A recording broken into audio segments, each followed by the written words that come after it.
And spawning in the top left-hand corner of Ruby Rock, we have the French Terran player. We have the Red Terran representing Team Liquid. It is Clem.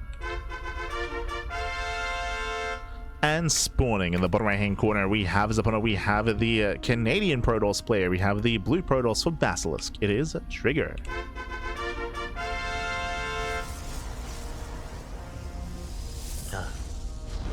Hey. Again, not casting for those days has destroyed my throat muscles. What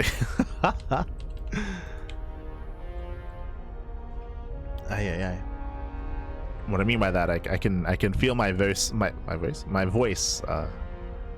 dying a little bit. Gotta be careful. Be careful.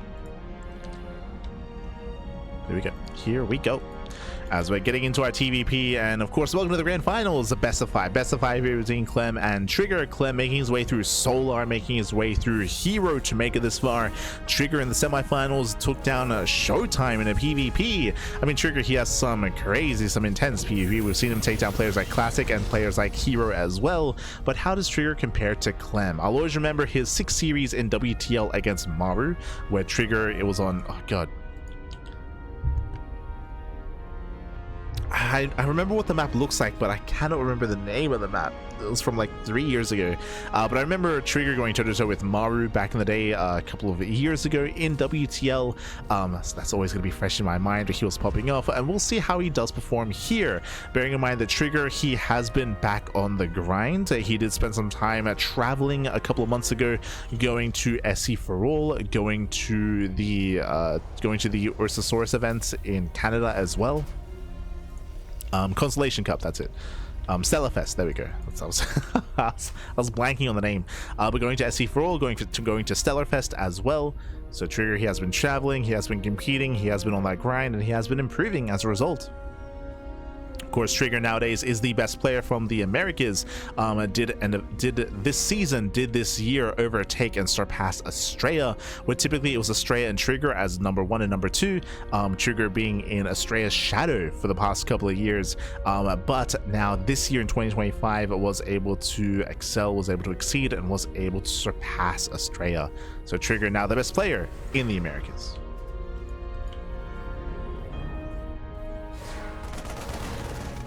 The best. Oh.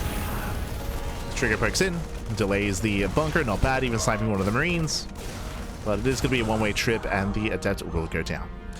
Behind this, we did have our initial economic opener. Rax expand into a delayed factory, getting to his own 1-1-1. Back at home, Trigger going for his own Twilight Council opener. Now, when it comes to Trigger's style, he is a little bit less aggressive and less intense as Hero. Trigger, he often thrives in the mid-game and in longer macro games as well.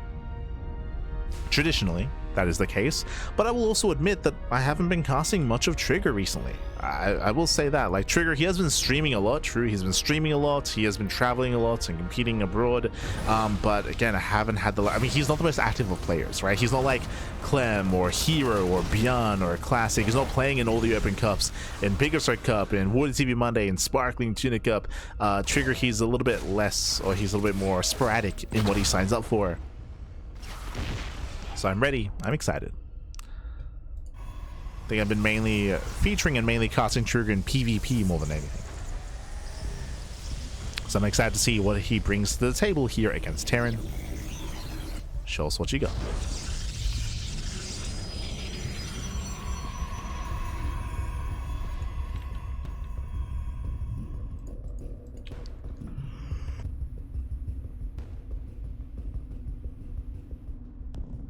Oh, okay. As Clem, he does move out.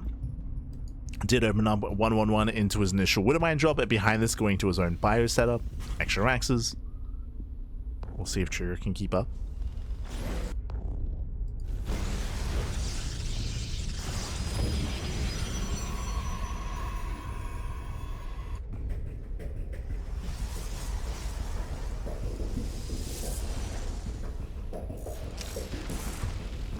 See if he can keep up. Woodmine drop here into the main. Catching out 3 probes. No major connections. But the medevac does escape, even saving one of the Widow mines. Okay. Saves a mine. Pulls out. Meanwhile, Trigger going for a faster third. I believe 2-gate? Yeah, 2-gate blink into a third. Not bad. So we have a greedier build here by Trigger. A little bit risky is what I will say. This build used to be all the craze at the beginning of the year, but in recent months has fallen out of favor, fallen out of meta. Now we can see Trigger bringing it back. It's a very greedy way of opening up, and it does put a little more pressure on the Terran player to be aggressive. As Trigger, he does punish, getting 3 Marines. 3 Marines go down. Trigger pulling away. As the one drop comes back in. Trigger does notice. Does notice in time. But Clem saves the mine. Still holding on to that shot.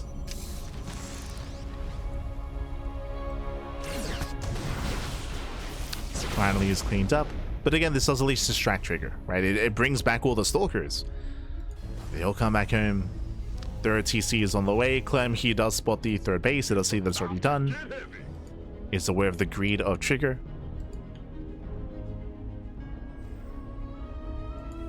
And again, the pressure is going to be on Clem.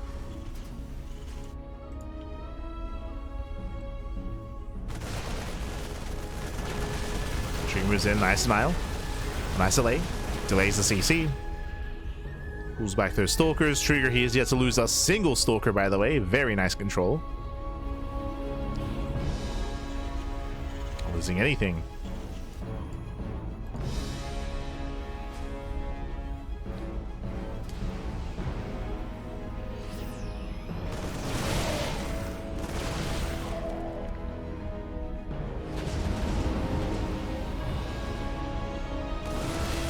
Clem loads up for his double drop. Oh, will lose the Raven in the process. Nice snipe here by Trigger. Takes down the Raven, pulls away. He should be aware of the double drop. As Trigger, he has to pull back.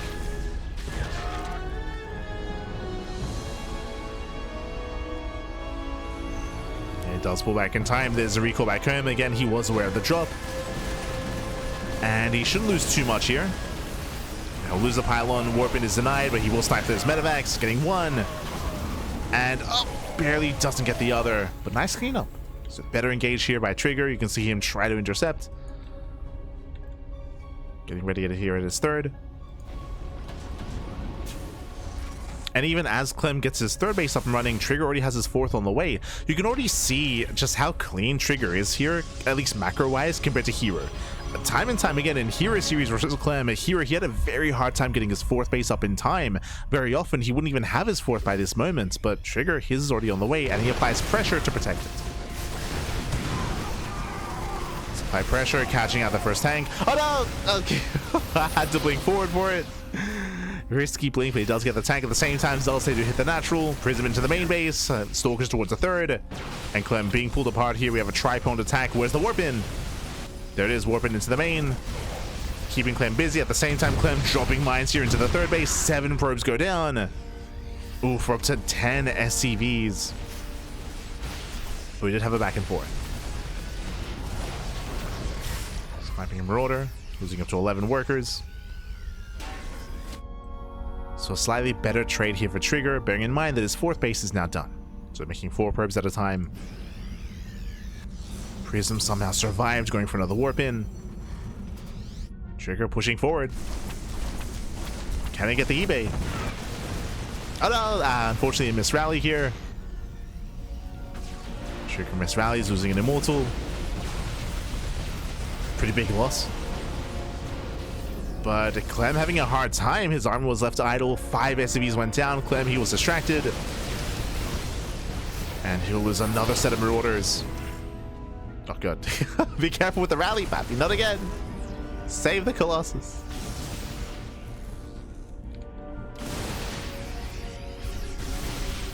There are so many Marauders.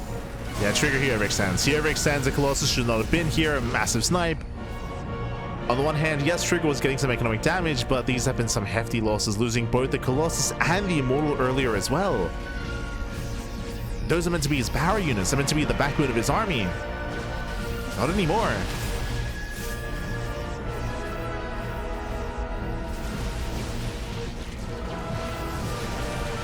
Now with that, Clem now can push. Now can look to break out. Trigger trying to reinforce, still applying more pressure. Back up to 1 Colossus.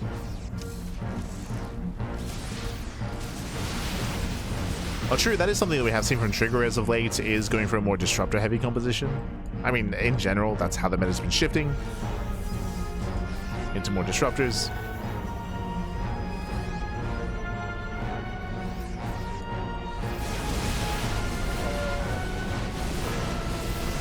Trigger catching out a couple of Marauders, not bad. Okay, 3 Marauders. Getting another Marauder towards the end. They'll take peel off into the mineral line, and Clem is being forced all the way back. He'll lose this mineral line. There's so many SCVs going down. That 1 Colossus going ham on the army. Again, no Sim City here, no bunkers, no depots, no nothing. And Trigger is doing it. Trigger, he has done it. He has broken Clem. Clem at the same time dropping across the map. But Trigger is going for the kill. Just going for the kill, going for the throats. Overwhelms Clem at the natural. GG gets called, and Trigger, he will take game number 1. Whew. GG. GG, well played again. Clem, he was doing a great job when it came to keeping up with Trigger's aggression and even punching his aggression, but his setup at that third base was, again, very exposed. We speak about Ruby Rock all the time. Smaller map, more open third, more open fourth base, and Trigger, he just kept that pressure up, kept reinforcing, kept going, and eventually broke Clem. Eventually did break him. Whew. And GG, Trigger, he takes a lead in the series, does take a lead, and now we're heading into Taito Citadel for the first time tonight. This is one of the more often vetoed maps in the map pool.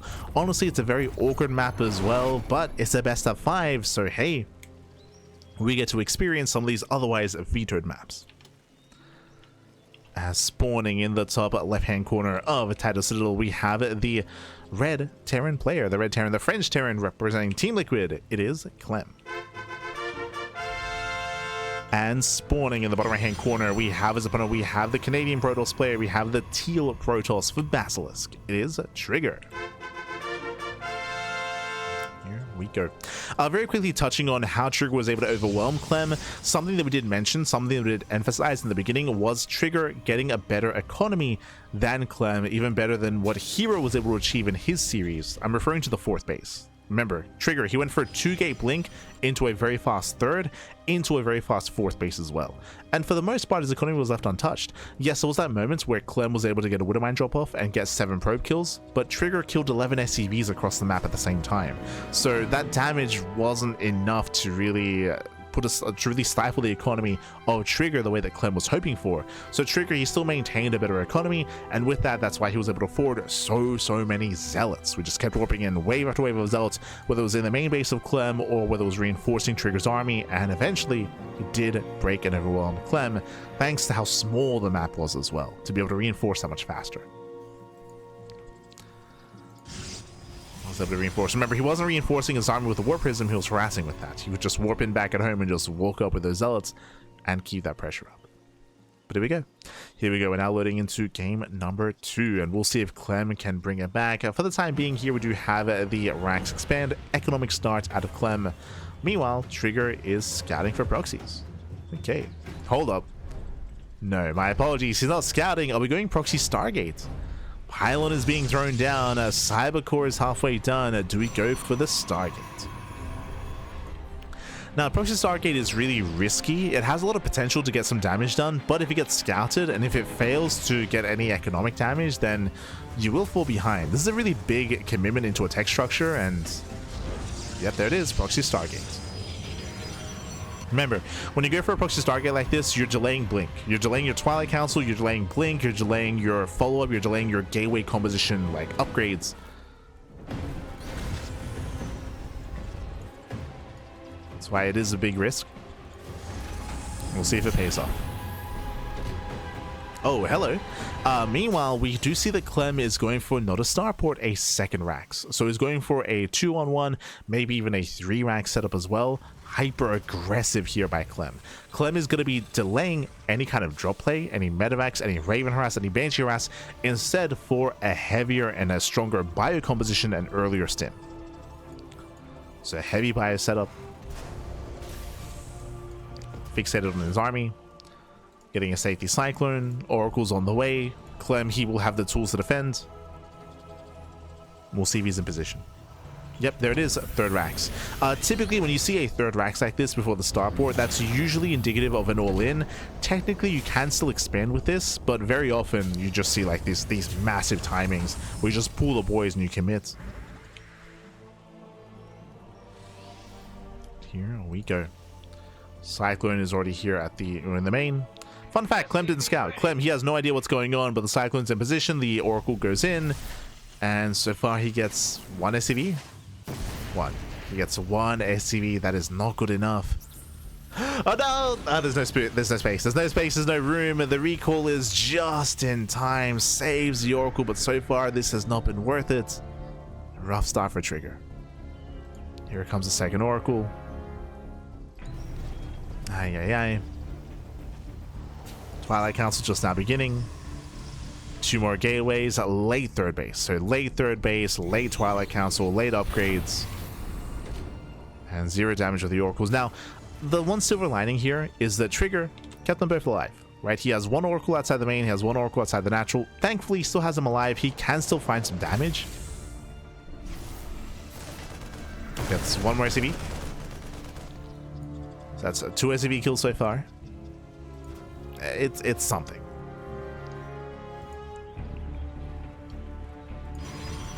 Oh. As we have a 3-gate blink setup. I don't know if you noticed there, as we do get another third SCV kill. I don't know if you noticed, but Trigger, he was actually researching charge. A cancelled charge starts up blink. So a little bit indecisive here from Trigger as to where he wants to take us.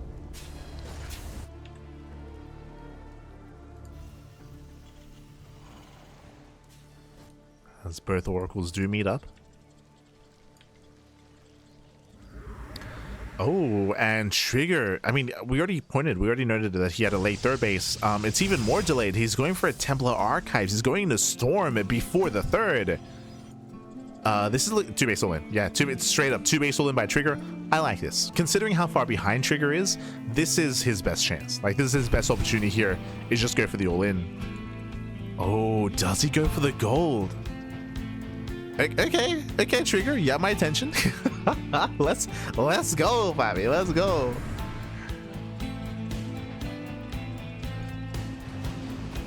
Going for his 2 base setup. Yep, there it is. Gold is on the way. Here comes Storm. Now, can Trigger get away with this? Now, as you can imagine, if you're out there, don't try this at home. This is major gamba out of Trigger, like, because he's so far behind, right? Because this Oracle opener did so poorly, he has to take risks, he has to take chances, he has to gamble like this in the way that he is. The gamba is real. But I mean, what else are you gonna do, right? Like,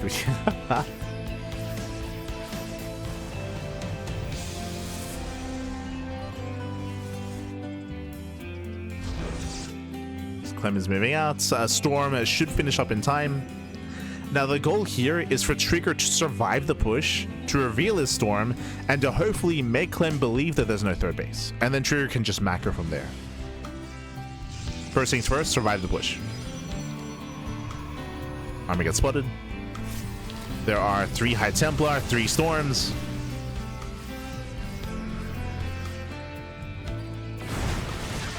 High Templar revealed. Clem is aware of the Storm.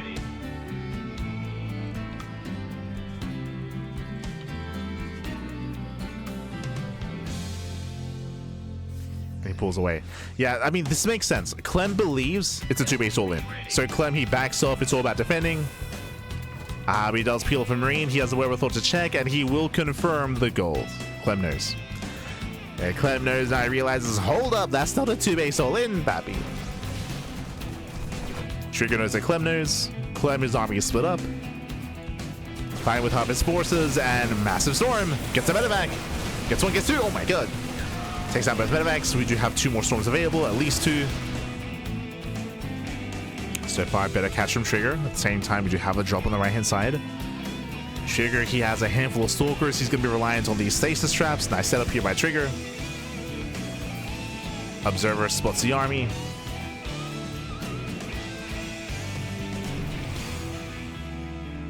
Revelation. And so far, Trigger, he's able to, I mean, he's reaping the rewards here. He's mining from that gold. Trigger's in this. He's in this game. Same time, Clem, he's already on 3 bases himself, taking up into Ghost. I would say that Clem's main army, though, is being perfected as we speak. Getting into Ghost production.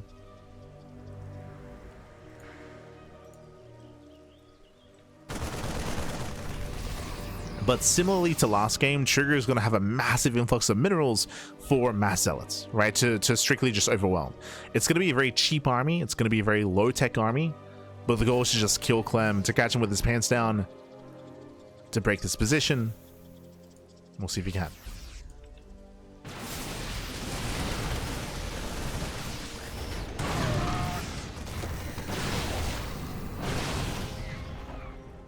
Mine gets called out.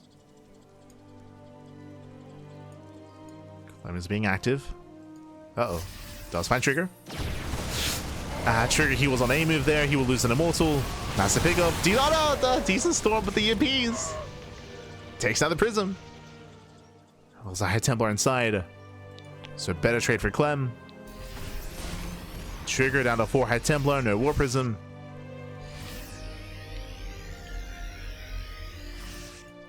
And Trigger, he wanted Clem to move out. Ideally, he wanted Clem to move out, but Clem, he just backs off, turtles up, and getting a forward CC. So Clem just getting further ahead, just slowly building up into a later game. Trigger, he's late to tech up in that way. He's working towards Colossus, towards Disruptors. Space in production.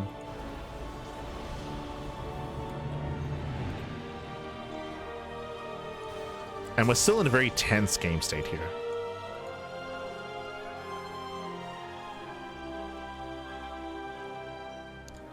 Like, again, this army that Trigger's working with, it's very fragile. It's very much so a glass cannon, where he's got a bunch of storms, but hey, if the EMPs land, the storms will not matter. He wouldn't have any.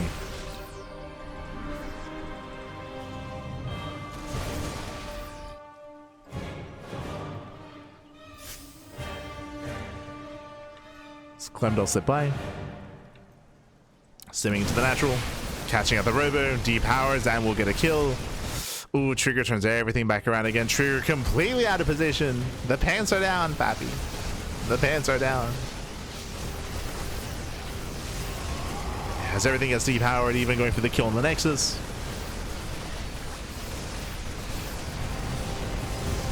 Won't quite kill the base, but as Trigger's distracted, here comes the main push. Here comes the main army towards the gold. Trigger, he has a couple of storms. Nice EMP, denies the first storm. EMP lands, we have more flanking High Templar. Nexus goes down. And Clem should take this. Oh, nice storm though. the storm is nice, but doesn't matter. It's not good enough.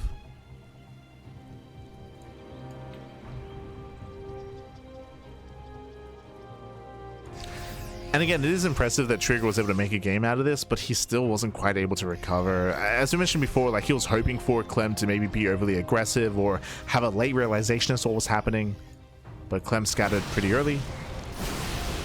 He was able to confirm the base early enough.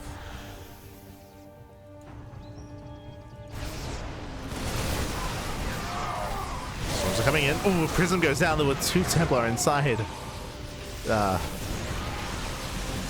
EMPs a land and no more storms. Snipes clean up the High Templar.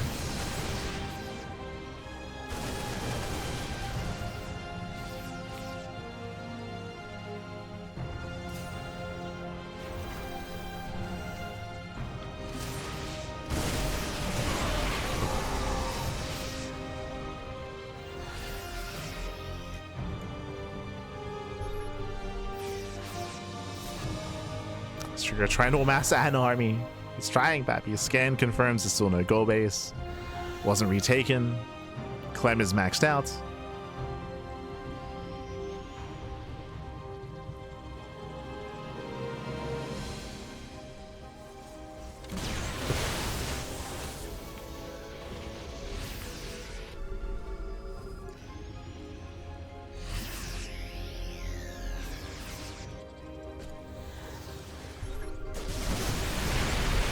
we have our final engage here.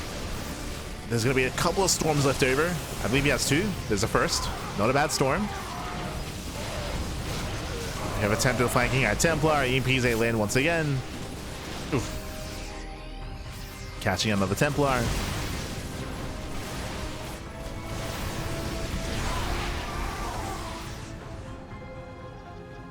And again, Clem can afford these trades. Clem is he's up to 5 bases. Getting a 5th base up and running, maintaining a greater economy. He can afford even more inefficient trades to catch out another Colossus. GG gets called, and Clemmy ties up the series 1-1. GG. GG, well played. Again, a very, very rough early game there for Trigger. Winding it back, remember, it all began with Trigger failing to get damage done with the proxy Stargate. Remember, he went for the proxy Stargate. It was a big gamble, a big risk. He set everything behind. He had a late 3rd base, a late Twilight Council, late everything for that Stargate, and he killed 2 SCVs. He killed 2 SCVs with those oracles, so it was a really rough position there for Trigger. If you remember, Trigger's way of recovering was to play 2-base Storm into the gold. He tried to fake it. He tried to fake a 2-base all in while he was sneaking out the gold base. Unfortunately, as we mentioned, Clem scouted. Clem, he was able to scout, he was able to confirm the gold base, and was able to eventually punish that gold expansion. It was a really risky maneuver by Trigger, but he had to take a risk after the rough opener, after the proxy Stargate failed to get damage done. GG. GG, well played. With that, we're now getting into game number 3. We're tied up 1-1, and we'll see who takes a lead in the series, who gains momentum. As they're loading into 10,000 feet. And spawning in the bottom right-hand corner of 10,000 feet, we have the French Terran player. We have the Red Terran representing Team Liquid, tying up the series 1-1 and looking to take that lead. It is Clem. And spawning in the top left-hand corner, we have the Canadian Protoss player. We have the blue Protoss representing Basilisk. It is a Trigger. Este mousy, papi. Ga, papi, ga. Good morning, good morning. Buenos dias. Good to see you, papi. Good to see you. I would have panicked seeing the full mine and gold. Yeah, Clem, he was able to keep a cool, calm, and collected head. He didn't necessarily like rush to the goal base or anything like that. He was able to maneuver, able to outposition, able to pull Trigger apart. As Trigger will spread thin, he'll spread thin, trying to defend his own bases, his gold as well. GG, baby, GG.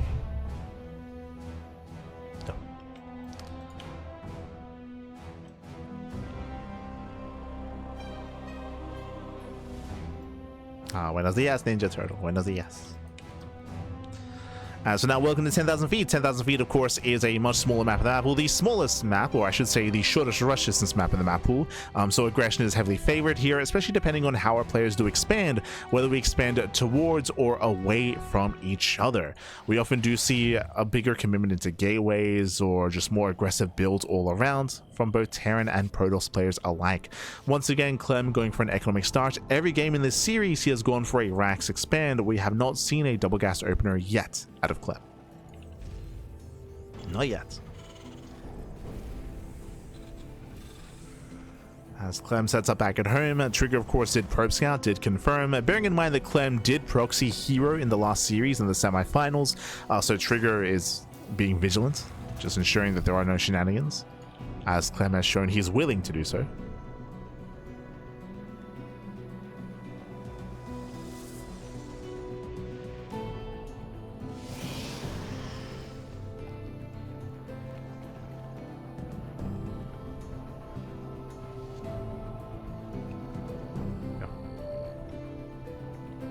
Has shown. So now players are going to be settling in. Is going to be a take of choice going for the Twilight Council. This time there's no crazy proxy. Clem even scattered just in case. Did check for the Stargate. Oh, as Clem, he's going full Korean here. I say Korean. Players like Byun, players like Maru, and I mean top tier Terrans in general here have been known to do this. No SCV scout, no SCV scout, no Reaper scout either. So zero vision, zero scouting information. Clem is just building up a heavy bio composition. This is greedy, this is risky, just because Clem has no idea, right? There could be a Stargate, there could be a Twilight Council, there could be a greedier build coming his way. Like, he's not really aware of what Trigger's up to. Just building up his heavy bio army back at home. Does at least invest into the Hellion, so he will get some scouting information. Moving out with the Hellion, wants to get eyes on any additional gateways, third base timings. Oh, looks like there was a little bit of latency between the players. Bearing in mind, this is a replay cast, of course. Hopefully it doesn't impact the game itself.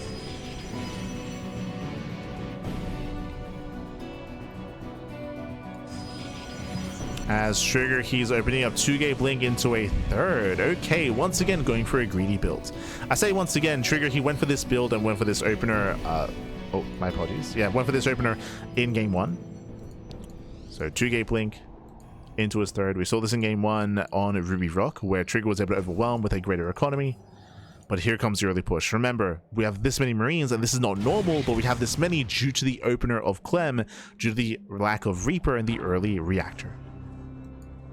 The early reactor Marine. So Clem trying to hope to catch out a Stalker. Here comes the first tank. Sorry, the first Cyclone. Clem does boost in. Does rush forward. Oh, ooh, the medevac is going to be focused down, but the Stalkers get punished, losing one. Yeah, losing one Stalker so far, catching another. Nice blink out of Trigger. He does pull away. As the army gets into the middle line, catching another Stalker. That's 2 Stalkers going down. But it looks like Trigger, he may just barely have enough here. The Stalkers are so low. Gets the Cyclone. Yeah, gets the Cyclone. Trigger defends. Trigger, he does defend. And this could have gotten so much more damage done. Thankfully, the boys are pulled away. Up. Ooh, losing 4. 4 probes go down, but Trigger, he does hold on. Snipes the medevac, the Cyclone, the bio army. In the end, it was 11 Marines. 11 Marines going down for 2 Stalkers and for 5 probes. Whew. Aye. But again, that could have been so much worse. That could have been game-ending damage here at the natural. Trigger, he does survive.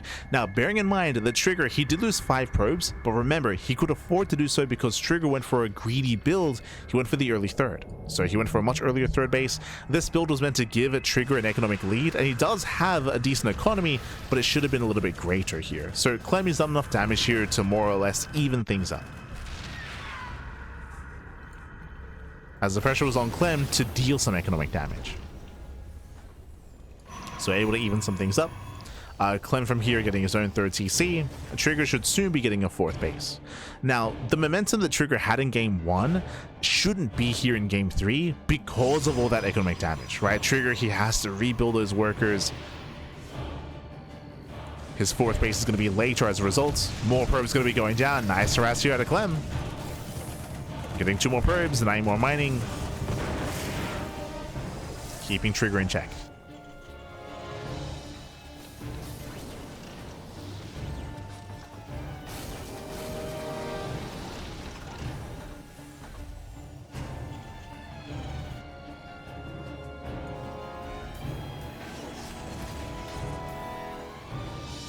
He broke up the 2v2 team. True. Like, Trigger and Clem, they are some of the best 2v2 players in the world, if not the best 2v2 sorry, if not the second best 2v2 team in the world. I'd say the best 2v2 team is still Max, Pax, and Spirit, for sure. But Trigger and Clem, they're top 2. Top 2, back.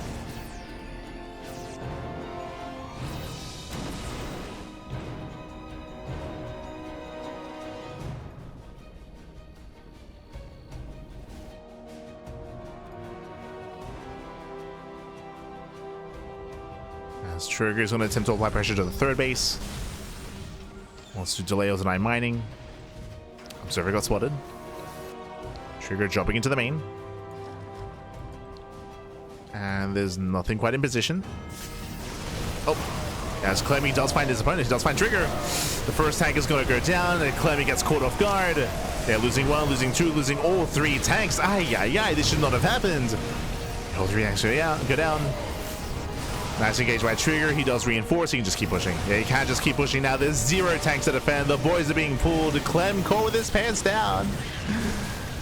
Not like this. Losing too many SCVs, but we can just keep warping in. Just keep warping in, keep reinforcing. Again, losing all 3 tanks here was brutal for Clem. Baits out the mine shots, losing only 1 zealot. And Clem getting desperate, dropping behind the army. Meanwhile, Trigger, he does push into the natural. Colossus is about to rally in. And Clem, he has been broken.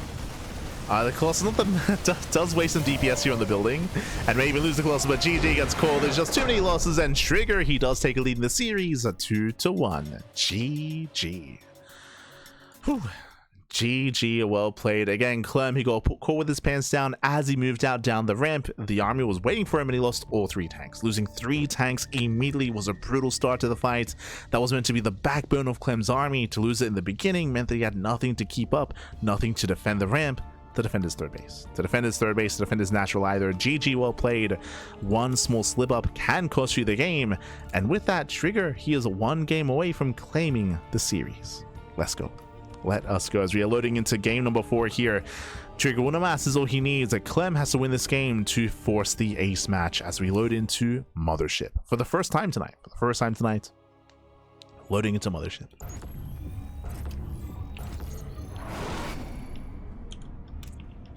And spawning in the top right hand corner of Mothership, we have the French Terran player, the Red Terran, representing Team Liquid. Again, down in the series, we'll see if he can bounce back. It is Clem. And spawning in the bottom side of Mothership, we have the Canadian Protoss player, the Blue Protoss, representing Basilisk. It is Trigger. Here we go. And again, a very intense game number 3 there. We did have Trigger going for a more economic start. We had Clem doing some economic damage. That is true, but remember that more or less kind of evened things out between the 2 players just because Trigger was being greedy. He was somewhat punished for that greed. Things kind of evened out. Trigger then did push, and Clem was caught mid-move out. He was caught unsieged. GG. GG, well played. So he was caught out. But now we're loading into Mothership. Mothership being a 3-player spawn map. You can spawn in top right, top left, and bottom side of the map. And we can see Trigger, he does gamble a little bit, does roll the dice, and he will find Clem immediately. Meanwhile, for the first time this series, double gas. Double gas opener out of Clem. Bold move, going for a much more tech-heavy start, going for a delayed CC, and Trigger, he will confirm. He scouts at least 1. I should be aware of both. But again, double gas opener, faster factory, delayed CC. This is something that we have not seen from Clem at all, not yet in this series, and this is a way to get into a more tech-heavy start. Faster starport, potentially into committed Banshee play, into earlier Cyclones. We'll keep an eye on Clem.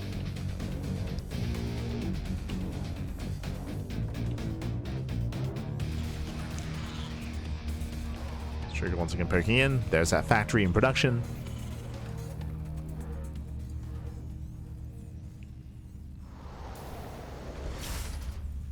And Clem should be expanding from here. Technically, 1-base all-ins are possible, but I don't know if Clem is really one to embrace that. We've seen 1-base all-ins in TvP from players like Oliveira in the past, from players like Maru, from players like even Ryung, true, yeah, even in recent times.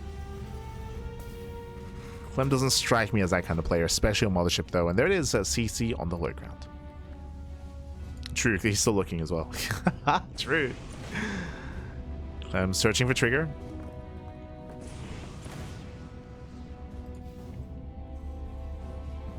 Is now aware.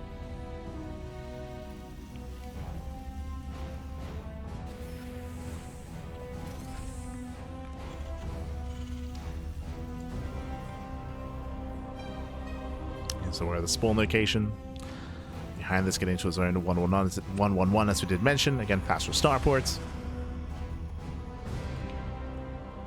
And Trigger needs to scout the follow-up. He needs to see the add-ons. The add-ons, the tech labs. He needs to realize what he needs to recognize, whether he needs to get ready for Banshee play or not. Whether there's a mine drop coming his way. Reactor Reaper Hellion. Now just the one. Then poking in. Trigger so far going up to 2 gates. My apologies. Trigger going for a late Twilight Council. That's a little bit odd. Trigger going for a Robo opener instead. Robo before Twilight Council. This is very safe. Very, very safe. This means that he has early Immortal production if he needed them.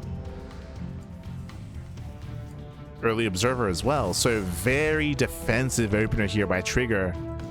Maybe a little bit scared seeing the double gas. We can confirm, of course, it is going to be Cloak Banshee. Trigger still has to. Yeah, you can see early Immortal production. Mortals are amassing. The station goes in, confirms that Cloak is being researched. Now, the problem with this build from Trigger is that if there is no all-in, he even has a safety shield battery. Like, if he has nothing to defend against, then he's just going to fall behind. As his tech is late, and his third base is also going to be late as well.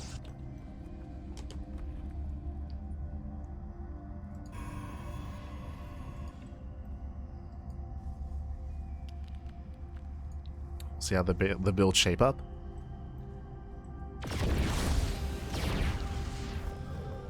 We'll see. Trigger's claiming his third. And Clem is still building up back at home. His first Banshee is out. Trigger is going for a faster Colossus production. Again, this feels like a very messy opener out of Trigger.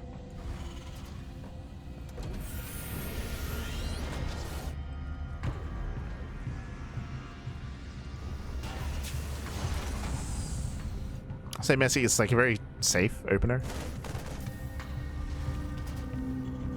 Station goes in, confirms stim. eBay's on the way telling us that Clem is going for a later timing with +1.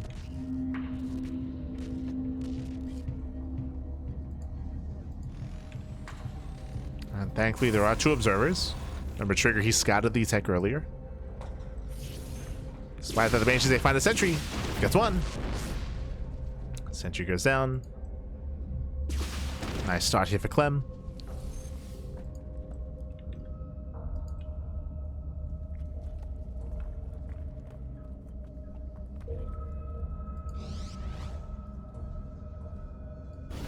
Clem is expanding. Third CC is on the way. The pressure is very much so on Trigger to actually make use of these units. But again, it feels like a bit of a misread out of Trigger. Respecting Clem a little bit too much.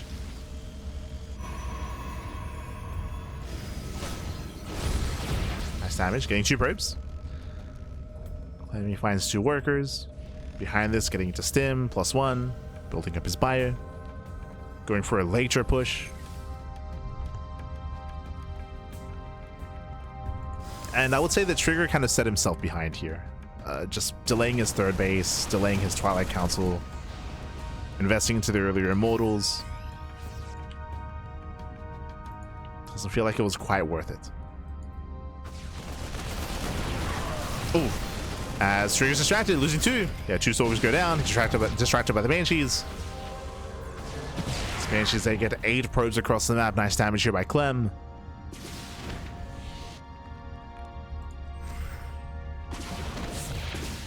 Oh, as Trigger, he even invested into cannons. Ay, ay, ay. Ah, that's rough. Essentially, Trigger, he didn't just lose 10 probes, he also invested into 2 cannons as well, which was meant to stop this from happening.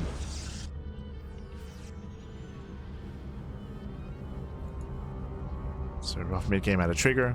Third base is not being taken. Clem taking an economic lead. At this point, Trigger, he needs a 4th base or he has to go here and now, and he's pushing. Trigger is going to go for it. Charge is done. The Clem is set up. He's got 3 Widow Mines, 2 tanks. His army's ready at the 3rd base. And Trigger, he cannot move in.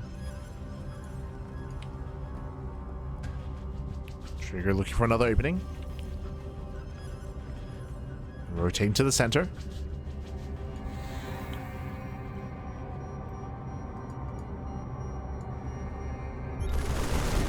Observer gets caught.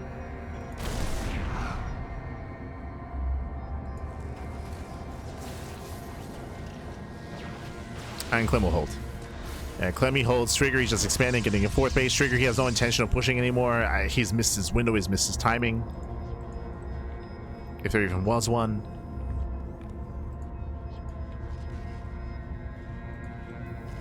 But again, Trigger, he still has to find something. Gets a Marine. Let's go.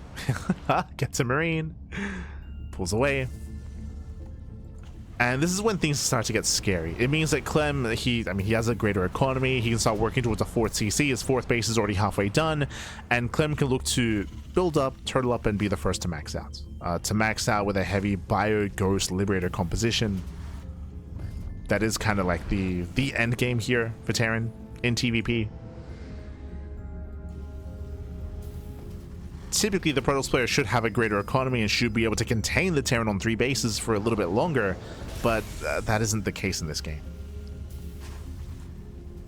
Due to the early game.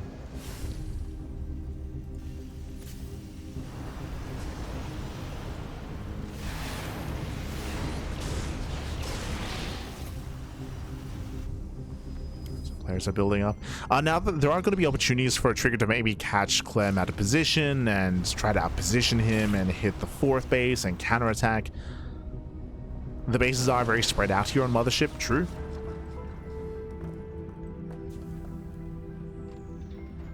That's what the sensor towers are for. Towers are being thrown down, and Clem is situated here in the center of his bases. Observer is aware of this.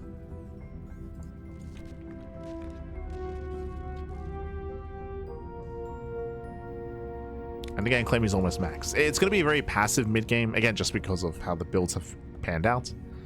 It's going to be very passive until Clem can max. Even then, Clem, he may max out, he may just stay at home until he can build up and get into ranged Liberators. It's not uncommon to see that out of Terran players in the current meta. Just max out to stay at home until they get those libs.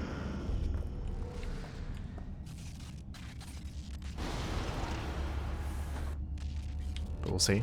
Trigger's moving in. Again, the pressure's on Trigger to do something about these 4 bases. How many High Templar? 5. Okay, 5 Templar, at least 5 Storms. Trigger moves in, gets spotted by the Zelnaga Tower. Oh, sorry, by the Center Tower. Storm's coming in. Let me spots. First Storm lands, not bad. Storm's 8 graze the army, but we need more than that. Another Storm comes in, zones away. Better Storms. The Colossus, they can't get within range though. He's going for the planetary, going for the mineral line. Vikings move in. He gets 1. Yeah, gets 1. Gonna get 2. Gonna get all 3 Colossus. Yeah, brutal concave here from Clem. Clem, he may lose the Nexus, he may lose the planetary, but he will get the fight. He'll win the fight. He sims in. He collapses on everything. And Trigger, he has nothing left. He will lose the Colossus, the Immortals. He's down to 4 Stalkers.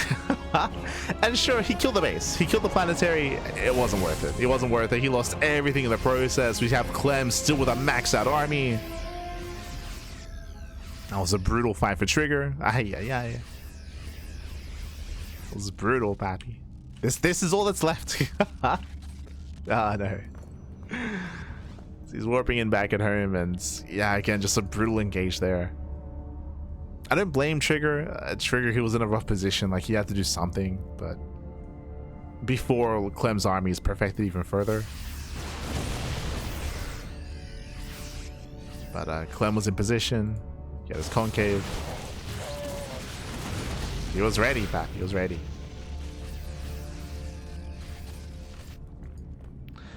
Now, I would say that Clem should not push, but if you remember, I just said something earlier as they were setting up. I was like, I wouldn't be surprised if Clem just turtles until he maxes, and then turtles further until he gets Liberators. And you can see it here, Fusion Core. Fusion Core is on the way. Clem, he moves out with a drop. Clem is not pushing, he's staying at home.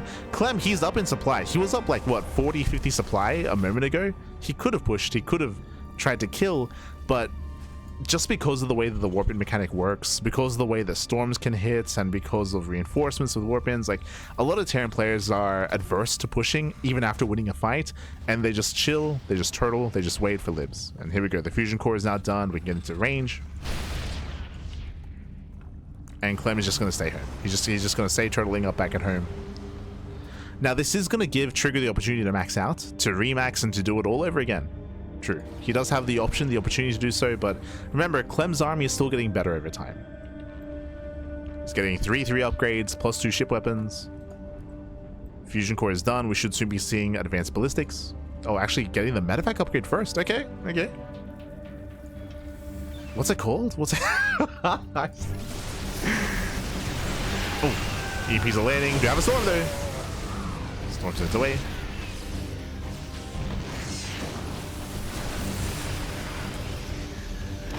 It does center zone at the same time. Trigger going for the run by, going for the storm as well, but the last doesn't break through. Clem is holding.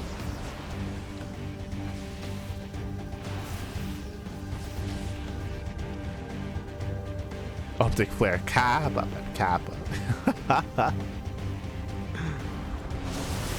The other one.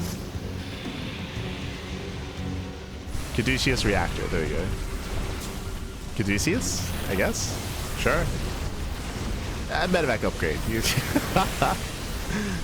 And nice snipes. Oof. Storm does punish at the bottom of the ramp.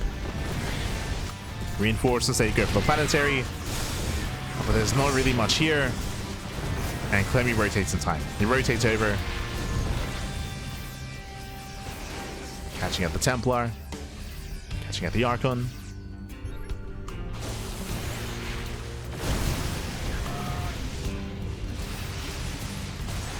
As ideally Trigger wants to collapse in from multiple angles. We just can't find it. Oh, they're the prisms! He had to. Both prisms go down. And Clem holds. Clem is holding. Here comes the first Liberator. The freedom is coming, Pat. It's coming. No. No detection either. No detection. Ghosts, they just walk in. They just take down the High Templar. Not like this. Ay. Yeah, a bit of a rough uncloak. But now he can just stim in. Or can he? Jesus. Zelsay trade well. Zelsay punish the Vikings. Not a bad fight here by Trigger, but he will still lose it. As the Prism gets caught out, every Immortal as well. Once again, the army gets completely reset for the second time. Now Clem will just back off and remax.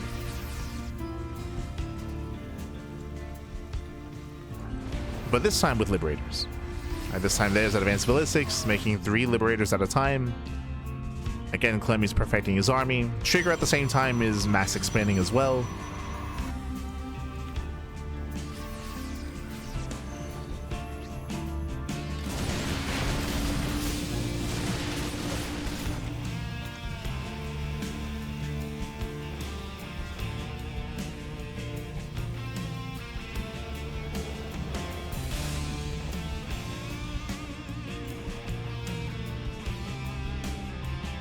Strange that Clem did not attack. Trigger has 20 army supply. If you heard, I did actually reference that. I mentioned that it's very common for Terran players in this position to win a fight to be up 50, 60, 70 supply, but not necessarily push, just because of the threats of being punished for that, which is very real.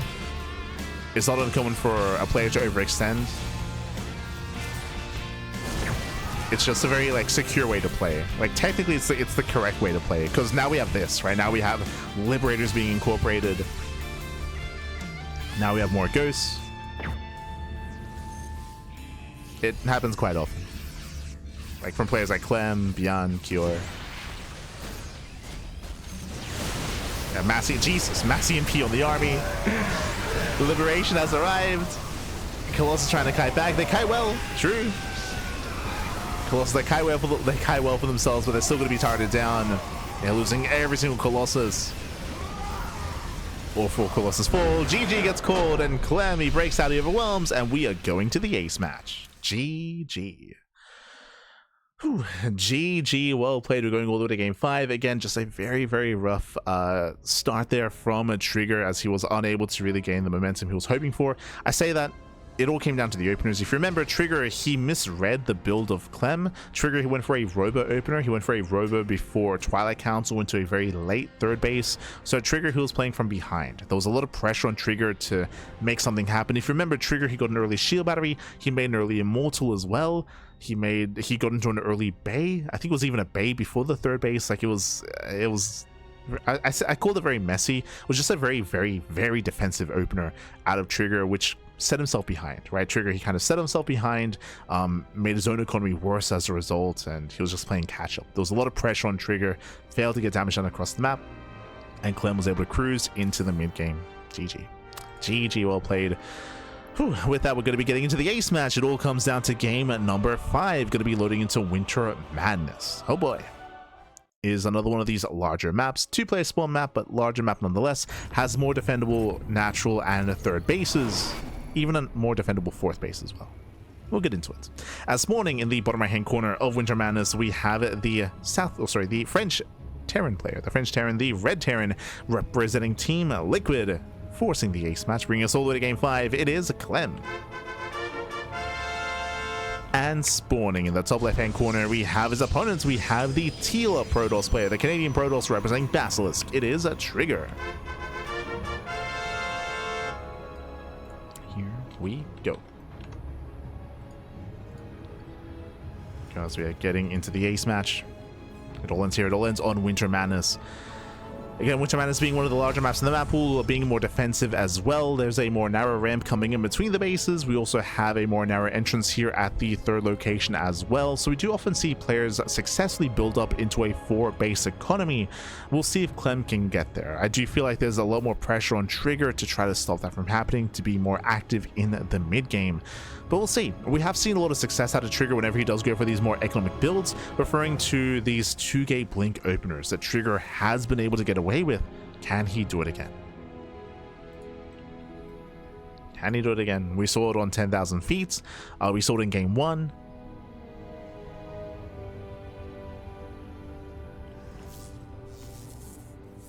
See if he can get there. Meanwhile, Clem this time going back to basics, back to what he does best, Racks Expand. A single gas opener last game, remember it was double gas. If you recall, that is one of the reasons why Trigger did overreact, because it was a double gas opener, more tech heavy start, and Trigger was terrified of it. Oh.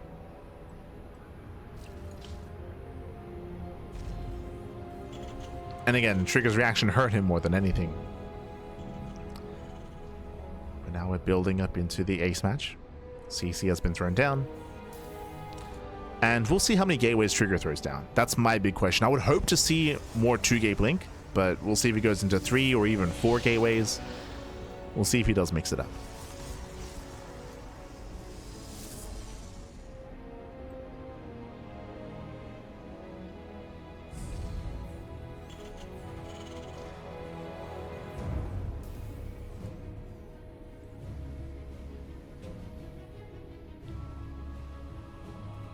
As Clem moves out, does check for a proxy. Bearing in mind that the Trigger did proxy Stargate earlier in the series.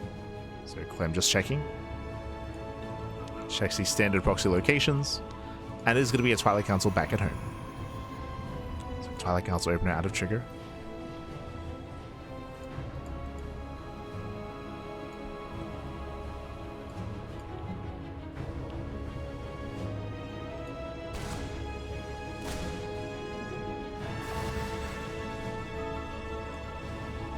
Does pull away. So far, I believe getting up to 2 gates. Just the one. There we go. So 2-gate blink, Robo's on the way as well into what should be a faster third. The pressure is going to be on Clem instead to try to punish.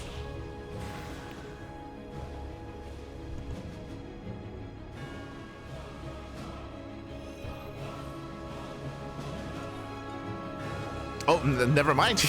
Okay, Trigger, okay. I was just assuming 2-gate blink. It's 2 gateways into a Dark Shrine. Okay. Going for the Invisible Man. Now, we bring this up from every now and then whenever we do see this, of course, but this can straight up end the game. We have seen players like Cure, Clem, Bjorn, insta GG if they mule at the wrong time and if this goes unscouted.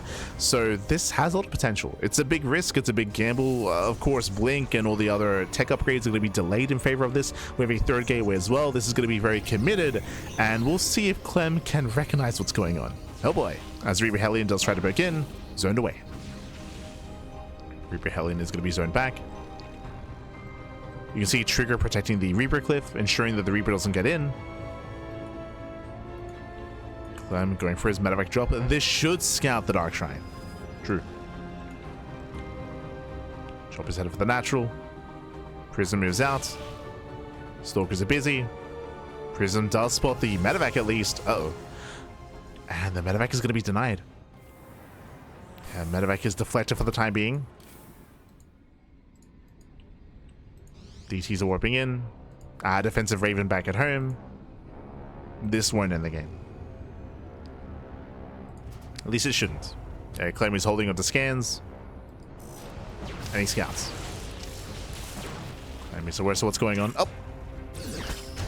Catching out 3 probes at the same time. DT into the natural, getting 4 SCVs. Likewise, DT into the main base as well. Does find some extra SCV kills. Getting up to 6, not bad. 7 SCVs.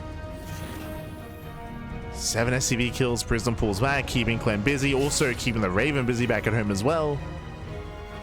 Some decent aggression. It's okay.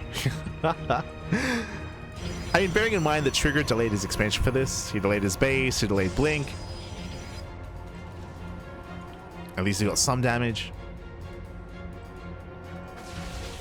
Oh. Catching out the Hellion Reaper.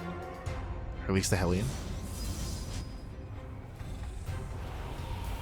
Oh, do we? Okay, I was going to say, do we morph in the Archon? We're still going for more DT harass, actually. Thankfully, the Raven is still at home. Trigger threatening the main base. Dropping into the mineral line, forcing friendly fire. Getting up to 4. Getting on top of the tank as well. Yeah, Clem a little bit late to react, and he will lose the tank. Massive pick-off. Tank goes down, the Prism should be targeted. We try to save the DTs. And it's getting out of hand. 5 SCV kills and the tank, not bad. The Archon did not manage to escape. Archon to get sniped. Well, some cheeky moves out of Trigger. Very cheeky. Cheeky moves, papi.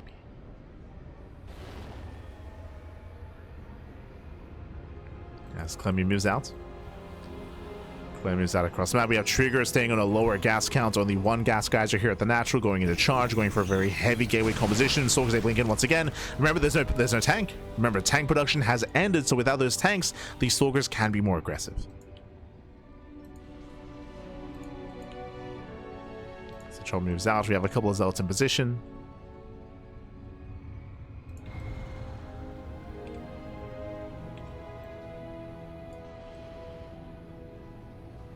Oh, they are going to be slow bots. And Clem threatens the mineral line. Trigger, he races back home to defend. In the process, Clem moves out. Through the center, unscouted.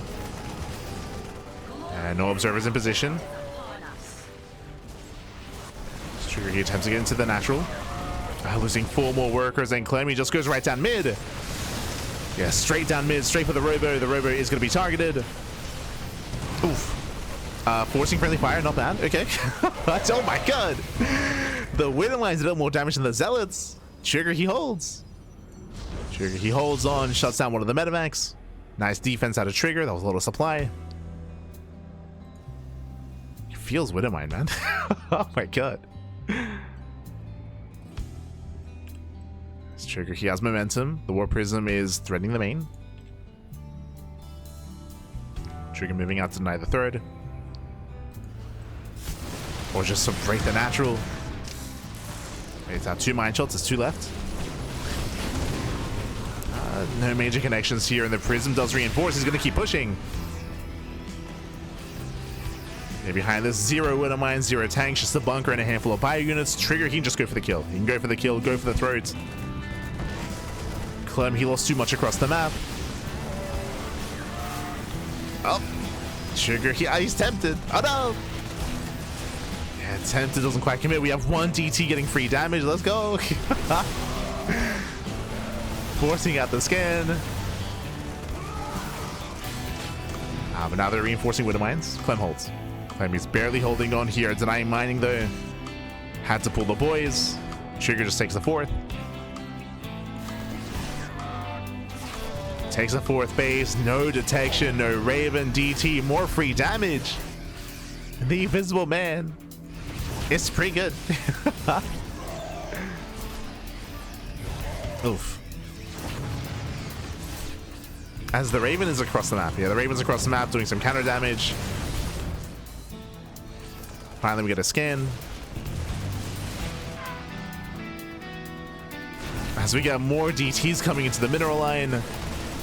Okay, not as much this time, thankfully. Only 5 SCVs. But what's important here is that Clem is still on 2 bases, right? Clem, he's still on 2 expansions. He has a 3rd CC, but he needs to land it. Likewise, he cannot mule, or he's been denied mules. So warping completes, coming from behind, catching out the Widow Mines, getting 1, 2, 3, 4 Widow Mines. Oh my god! Widow Mines getting caught out, and you can see Clem just being overwhelmed. He's being overrun. Trigger is going for the kill. GG gets called, and Trigger, he will take the series 3-2, taking down Clem and becoming the WardiTV number 68 champion. GG. GG, well played. It was a risky maneuver to go for a DT opener. It's quite rare. You don't often see it in this matchup, and not as often as we used to back in the day. So very, very risky choice here by Trigger, but it did pay for itself. Initially didn't get too much damage, but eventually did pay off. Being able to incorporate them in the main army, able to harass as well, able to keep Clem busy, keep him contained on 2 bases. Likewise, though, a lot of it did also come down to Clem's move out, his attempted counterattack. Remember, Clem, he sent 2, if not 3, 2.5 full medevacs across the map through the center. That was the moment where he killed the Robo. That was also the moment where he sustained a lot of splash damage, a lot of friendly fire. He lost his full medevac, he lost another medevac as well. He lost a lot of momentum, he lost map control, and then Trigger snowballed from there, just ensuring that Clem could not expand. He couldn't expand, couldn't get a 3rd base. GG. GG, well played. Very intense back and forth here, and congratulations to Trigger, for knocking down Clem. And again, this is a Clem that's in form. Clem, he took down Hero in the semifinals, took down Solar in the quarterfinals. Like, Clem, he had some big wins here in this tournament, but it was Trigger of all players to knock him down. Bearing in mind, of course, Trigger and Clem are good friends. They're 2v2 partners. They did live together in Korea for some time as well. So they're both good friends. They both know each other. They're both practice partners. And Trigger, he pops off here in the WardiTV Monday, taking down Clem. I believe winning WardiTV Monday for the first time, actually. Congratulations. Congrats, Trigger. GG, well played. And hopefully this is a sign of things to come. I did mention earlier that Trigger, he is currently informed due to all the traveling he's been doing, going to Stellarfest in Canada, going to SC for All in the Americas. I could be mistaken, but I think Trigger is even confirmed for Home Story Cup.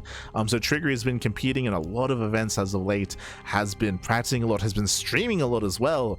For the first time in a while, you tune into Trigger's stream and he's not playing Osu. It's crazy. It's and hey, now he's winning tournaments. Is there a correlation here that we're stopping Osu and playing more StarCraft? Maybe, I don't know. But GG, well played. Congratulations and a shout out to Trigger for taking down Clem, for winning, from my recollection, his first WardiTV Monday. I believe his first win in WardiTV Monday. Congratulations, and hope to see more of Trigger in the coming weeks. Hope to see more of him up against these top players. GG. It's crazy what happens when you stop playing Osu. It's crazy. Yeah. Feels Invisible Man. True.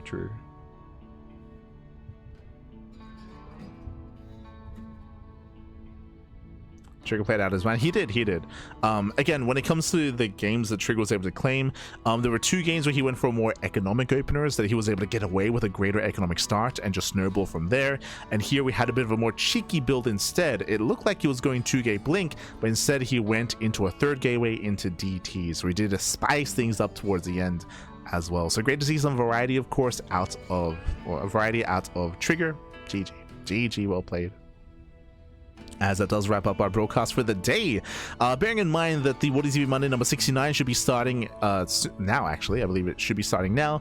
But we are going to be wrapping up for the time being. When it comes to the rest of our schedule, I think the schedule graphic is updated. Yeah, there we go. We have the updated graphic here. We don't have something scheduled for tomorrow, but we should be back on Wednesday with the Pickassar Cup. On Thursday with the podcast, we have the Thunderfire StarCraft show matches and invitational over the weekend, and Tuna Cup returns on Sunday. If you're a regular here, I do apologize for not going live for the past 5 days. Initially, the plan was to have a 3-day to take 3 days off, but that was extended into 5 days. For good reason, as speaking of, I do have to attend to that in a moment as well. But thanks for watching, and again, happy New Year's. Hope you've all been enjoying yourselves. This is not the first cast of the year, but again, we've been off for 5 days, so great to be here, great to be back on that grind. For those that are curious as to our absence, we're done casting StarCraft, so you can tune out if you're not too interested. Again, I typically don't really speak on personal matters too much here on the CranKy Ducklings. We try to keep it separate from the StarCraft that we have here, just because this channel is mainly focused on StarCraft content and StarCraft casting. Even when it comes to laddering, I do that on my personal channel, not here on the CranKy Ducklings. We try to keep things a little bit more professional and a little bit more separate, I should say. A little bit more professional, a little bit more separate. But for those who remember, I did get some pet bunnies at the end, halfway through last year.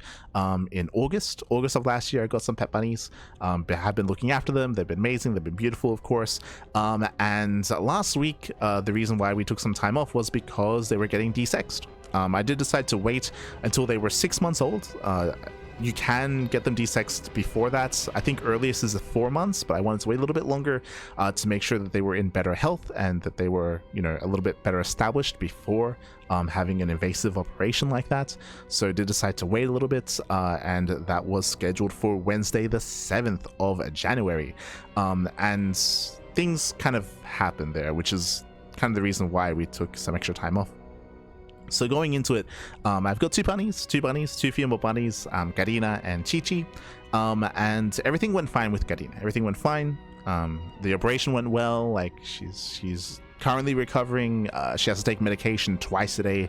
She has to take an anti-inflammatory and take some painkillers as well while she's recovering after the operation, to make sure she's healthy. That was stressful in and of itself, especially the first 2 days where I had to kind of like hand feed her almost like rabbit baby formula, essentially, because of the incision, because of the pain. She wasn't eating by herself, and that could be dangerous, so it was very stressful. Looking after her basically like 24/7 for the first couple of days. But I bring up Garina because something else happened with Chi-Chi. Chi-Chi's my other bunny. After taking her to the vets, and shout out to our vet as well. Our vet is like an exotics pet specialist. She has her own bunnies as well, so she's great. She's amazing.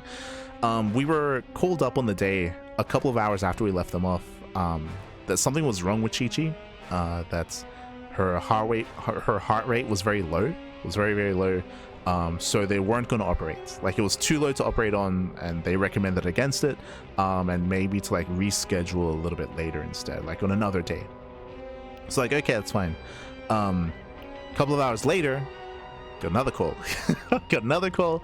And was notified that that they did some blood work, because we did schedule for them to get some blood work done, and in doing so they gave Chi-Chi a muscle relaxant, which is meant to be very mild, but in doing so her heart rate dropped severely, like pretty heavily, even further to like critical levels, which is not meant to happen. So like, clearly something is wrong, something's going on. They did the blood work. Her glucose levels were very high, but for her heart rate to decrease abnormally like that is not normal. and something clearly was going on. So I got a call. They were like, hey, this is not normal, something's wrong here. I recommend getting an x-ray done, just because this is typically like symptoms and a sign of like an underlying like heart condition. So we're like, okay, go ahead. Very stressful getting calls like this every couple of hours, by the way, while of course they're left at the vet and we're at home. And we were told to come in, so we came in, and again we received Karina. Karina was fine. Again, she's currently recovering as we speak. For Chi-Chi, with the x-rays, they found that her heart is enlarged. She has a big heart. She has a big heart, an enlarged heart, which is abnormal. It's bigger than what is normal for bunnies, and because of that, her body is working extra hard to actually pump blood throughout her body, because it's not built for a bigger heart like that. It was a genetic defect, so it's not like we did anything wrong or anything like that. It's just she was just born like that, and because of that, she's vulnerable to fainting. It takes more time for oxygen to travel around her body, because oxygen, of course, is traveled through red blood cells, and that's, you know, at a lower rate. So because that, she's prone to fainting. She has heavy breathing at times because she needs more oxygen. She's also vulnerable to heart attacks as well, because the cell walls around her heart are thinner than normal. So she's a lot more susceptible to things like that, to things of that nature. Our vet even told us that usually when they diagnose something like this, it's post-mortem. Like, usually people don't even know that their bunny has this. They usually pass away, die, and then afterwards, during like a biopsy or during the autopsy, I should say, when they want to find out what happened, then they find out, oh, like there was like an underlying heart condition here. So that's a little bit terrifying, a little bit scary, of course, when it comes to our bunnies, when it comes to Chi-Chi. And obviously she can't undergo any anesthesia. She cannot get operated on, and otherwise it'd be fatal. Like, she would not survive something like that. So she cannot get desexed. That also means that she's going to be vulnerable to cancer later in life. Uterine cancer is very common amongst bunnies. It's like 80% chance that she's going to get it or something like that. That's why desexing is... The benefits outweigh the risk usually when it comes to reducing the chance of cancer later in life, but we can't do that with Chi-Chi. And we were recommended to go to a vet hospital and to see a bunny cardiologist. As you can imagine, bunny cardiologists are very rare. There's not many of them in the world or in Australia. It's a very niche kind of it's a very niche profession, bunny cardiologist. And we do have one. It's like an hour-and-a-half drives away, which is also like a big thing because it's very stressful for animals to travel that long in cars, and if she's susceptible to something like a heart attack as well under high stress, to be in a car for an hour and a half is already going to be like a big thing to even get her to the cardiologist. Because they're so few and far between, the cardiologists, I mean, it means that they're booked up months in advance. So to schedule an appointment, it's going to be like in March, so it's quite a ways away. So for that sort of thing, just because there's so few of them, and because everyone's obviously, you know, they have a lot of demand, I should say, and low supply. So that's going to be a thing, and yeah, it's been a very stressful week. And on top of that, this week as well, we've had the firestorms, or the bushfires. If you know anything about what's been happening in Australia, there's some heavy bushfires happening in Victoria. Doesn't affect us, but it does affect my family. I have my sister. She lives near the border to Victoria, and there's also been some heavy fires there. Some heavy ash has been falling in the area as well. That's also been concerning to her. They were getting alerts to potentially evacuate if things get a little bit more intense and out of control. So that's been going on. I've been looking after Karina. She takes meds twice a day. She does not like being handled, so making sure that she gets her medication while she recovers, and also trying to look after Chi-Chi. It's been a really rough week, So I do apologize for not casting the last 5 days, but I've been looking after my bunnies and making sure they're okay. We do have an appointment scheduled with a bunny specialist at the hospital for this Friday, so 16th of Friday. That's why you can see here on the schedule Friday is empty, because we're gonna be going there to to the hospital for Chi-Chi. Again, that's an hour and a half's drives away. We were given some like medication to help with her anxiety, to help with her stress levels, and hopefully it works out and hopefully everything's okay. But yes, it's been a rough week. It's been poor Chi-Chi. Yeah, it's I mean, yeah, it's the one good thing, the one silver lining is that we caught this early. Like, she's 6 months old. She's very young, which is also really sad as well, because she has to live her life with all these risks and with all these potential medical issues later in life as well. So it is rough, but of course we want to provide her the best life that we can. We're obviously going to be there for her. So that's kind of rough, but because this is something that we're aware of early in her life, then maybe we can try to help with that. There is no cure to this sort of thing. There's no cure. There's nothing like that. All we can do is try to minimize risk with medications, of course, with adjusting the environment for her as well, to make sure that like stress levels are kept low, and we monitor things. I think some of the medication is going to be like blood thinners or something to make it easier for her blood to actually go through her body and stuff like that. And I mean, we'll find out, right? Like, we're gonna go to the hospital this Friday, so that's also going to be for confirmation as to specifically what heart disease she has. The reason why we have to go to a hospital is because the local vet that we have doesn't have the equipment to conduct like an EKG or an ultrasound or all these other things to like confirm the severity of Chi-Chi's condition. This is like equipment, and these are facilities that they have at like proper vet hospitals, so that's why we have to go there for that sort of thing, to confirm what she has and to confirm the severity as well. Maybe it's like mild, and maybe it's okay, maybe it's more severe. We'll see. So yeah, it's been a lot of phone calls over the past couple of days, scheduling all this stuff, preparing stuff, and trying to do best by our pets. So yeah, it's been that's where I've been for the past 5 days. So I do apologize for not streaming, for not casting. Even tonight, like I was a little bit on the fence on it, and even later on this week as well. But we got to get back into casting. We have a big backlog of events to cast, and a bunch of matches and a bunch of StarCraft. So we'll get back into it eventually. Over the next couple of days, Gadina should be recovering nicely, and that's another thing that's been stressful, is separating them. Like, they're bonded sisters, and because of Gadina's surgery, we had to separate them so that she can heal, and they are so sad being apart. Like they're always like licking each other through the bars of their enclosures. Like, they want to be with each other, so it's heartbreaking to separate them as well. That also doesn't help with the stress levels of Chi-Chi. So it's just, yeah, it's a lot of stuff. Another positive note is that Chi-Chi's a stubborn potato, for sure. Like, Chi-Chi, she's beautiful. She's very brave. She's always the first to test new things and to check new things, and yeah, she's great. She's my first. Someone that takes 3 types of blood pressure meds every day, I can relate. Yeah. It's that. It's also trying to administer the medication without stressing the animal out as well, right? Like, it's we'll do our best. Wrong qualifiers are going on. Yeah, we're going to be skipping the wrong qualifiers. We could try, but we don't really have. I have to look after Chi-Chi, so I'm not going to be casting that. But yeah, that's why we've been a little bit dark in recent times. But thank you so much, Stan. Thank you so much for the gift of subs. We appreciate it.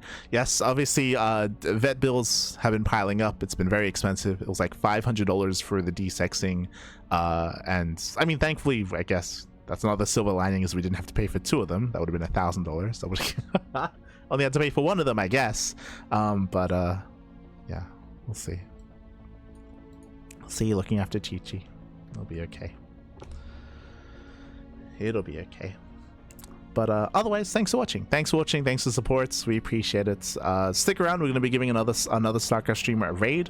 We might raid Wardi. If Trigger's live, we might raid Trigger. We'll see. We'll find someone to raid. We'll find someone to send everyone over to. But yeah, it's been quite a week. And see you next time. Again, the next stream is going to be on Wednesday, most likely. It's going to be Pegasus Cup on Wednesday, and the Pondcast on Thursday. We have a lot of catching up to do. We have a lot of catching up to do. We'll get there. We'll get there. We'll get there. I'm just looking. I don't see many people live, so we'll give a raid to... Oh, we can give a raid to Loco. Loco's live. He's casting the big game finals, I think. Give him some love. Otherwise, thanks for watching. Thanks for watching. We'll see you guys next time. Until then, ciao. Bye, ciao. Thanks for watching.